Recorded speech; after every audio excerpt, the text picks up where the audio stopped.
Papalapit na ng papalapit ang NBA playoffs at dahil dyan ay nagkukumahog na ang mga teams para makakuha ng mas magandang pwesto sa standings. Sila nga dyan ang Houston Rockets. Naging up and down ng season ng koponan pero eto sila ngayon umaarangkada in crucial fashion. In fact, sila by far ang pinakamainit na team sa buong liga over the past 2 weeks. Thanks in good part sa laro ni Jalen Green.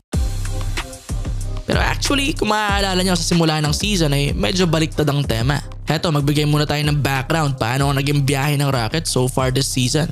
Gawa ng pagdating ni head coach ni Ime Udoka at ng ibang free agents gaya na Fred VanVleet at Dillon Brooks ay nagkaroon ng attitude at defensive identity ang Rockets. Dahilan din para gumanda ang panimula nila sa 2023-24 campaign. Nasa 13 wins with 9 losses ang Houston sa gitna ng December, 6th place sa Western Conference.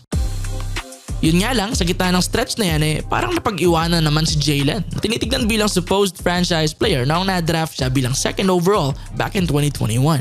Parang ang nangyari kasi ay natabunan ng strengths niya bilang isang athletic scorer. As an intense coach, nag-focus si Udoka at ang kanyang staff sa pag-establish ng depensa, pag-iikot ng bola at pagbigay ng opportunity kay Sengun para mag-operate sa paint. Gawa ng ability nito to find the open man. Kaya naman si Jalen na kailangan ng bola to create at flex ng kanyang athleticism at scoring, bumaba ang hierarchy. Dahil sa inconsistent na touches na nakukuha niya ay bumaba rin ang kanyang confidence at pumangit ang shooting. Although may mga bigla pa rin naman siyang mga pasabog na scoring, diba? Medyo ganoon ang takbo until nitong March.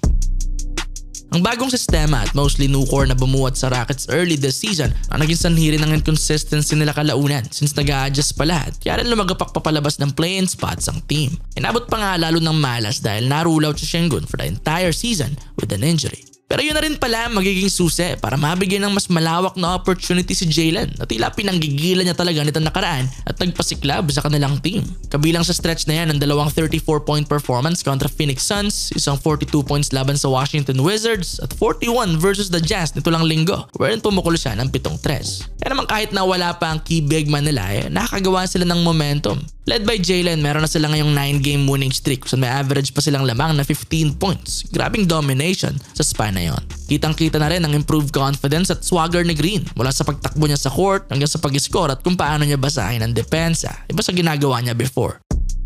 Dahil din sa laro niya at sunod-sunod na panalo ng team ay numinipis na rin ang pagitan nila sa 10th seeded Golden State Warriors na nagmamayari sa ngayon ng last play-in spot. With less than 11 games each, ito ang karera ng dalawang koponan. Ang Warriors ay may 37-34 record habang ang Rockets naman ay 36-35. 1 game behind na lang sila Green.